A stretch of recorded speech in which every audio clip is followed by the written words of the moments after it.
প্রিয় ভিউয়ার্স, গতকাল কিন্তু আমার ছোট ভাইয়ের জন্মদিন গিয়েছিল, যার জন্য আম্মু অনেক কেক, ডোনাট অনেক কিছু তৈরি করেছিল। তো দেখতে পাচ্ছেন এখনও কিন্তু সেগুলো আছে, এবং আসলে এগুলো একার পক্ষে ছোট ভাইয়ের একদিনে খাওয়া সম্ভব নয়। তো যার জন্য আজকে চিন্তা করলাম এগুলো দিয়ে সকালের নাস্তা আম্মু যেন চালিয়ে দেয় এবং বাড়তি যেন পরিশ্রম না করে। এছাড়া গতকালকে বিরিয়ানি ছিল, তাই আম্মুকে একবারে আজকে বিছানায় এসে এনে বসিয়ে দিলাম এবং বললাম যে আম্মু তুমি একদমই অন্য কোনো কাজ করবে না, আজকে তুমি ফুল রেস্ট নিবা। তো দেখতে পাচ্ছেন এটা হচ্ছে চকলেট ডোনাট, আর এই পাশে হচ্ছে নর্মাল শেপের ডোনাটগুলো। আর এইখানে দেখতে পাচ্ছেন আমাদের তিনজনের জন্য চা আছে, দুজনের চা আর একজনের এই যে কফি। কফি ছাড়া আসলে তার চলে না, আর আমি কিন্তু কফি একদমই খেতে পারি না। তো চলুন আপনাদেরকে ছাদ বাগানটা দেখিয়ে আনি।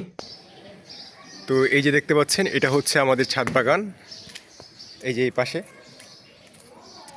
তো এইখানে দেখতে পাচ্ছেন এটা হচ্ছে একটি লেবু গাছ। এখানে কিছু পেঁপে গাছও উঠেছে, যদিও এখান থেকে পেঁপে হয়নি।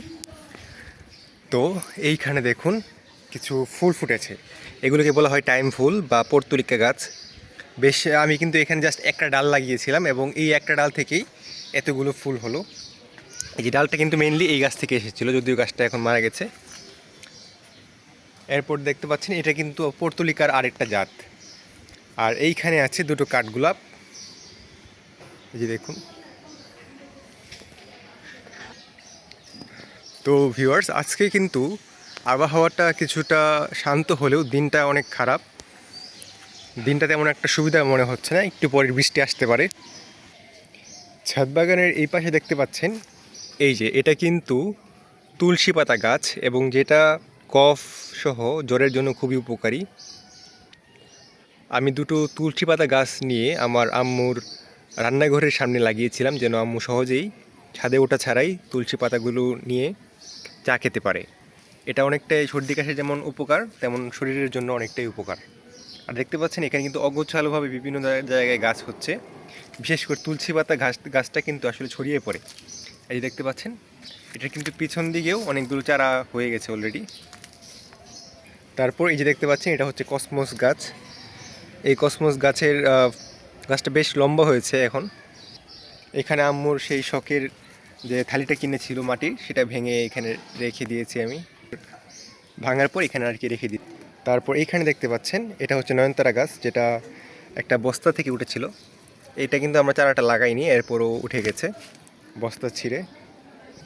তারপর এই যে দেখতে পাচ্ছেন এটা হচ্ছে আমাদের লেবু গাছ। লেবু গাছের মধ্যে কিছু লেবু অলরেডি হলুদ হয়ে গেছে, আমি এগুলো আজকে ছিঁড়ে নিয়ে যাই, কেননা পরে দেখা যাবে যে ঝড়ে পড়ে গেছে। এই যে দেখতে পাচ্ছেন ধরা মাত্রই লেবুগুলো পড়ে যাচ্ছে।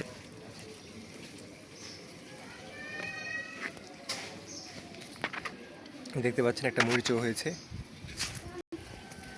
আর এইখানে কিন্তু একটা কলা গাছও হয়েছে, এবং এখানে আছে আম্মুর লাগানো কচু শাক। আম্মুর কচু শাক পছন্দ, তাই এই যে টবের মধ্যে কচু শাক আম্মু লাগালো।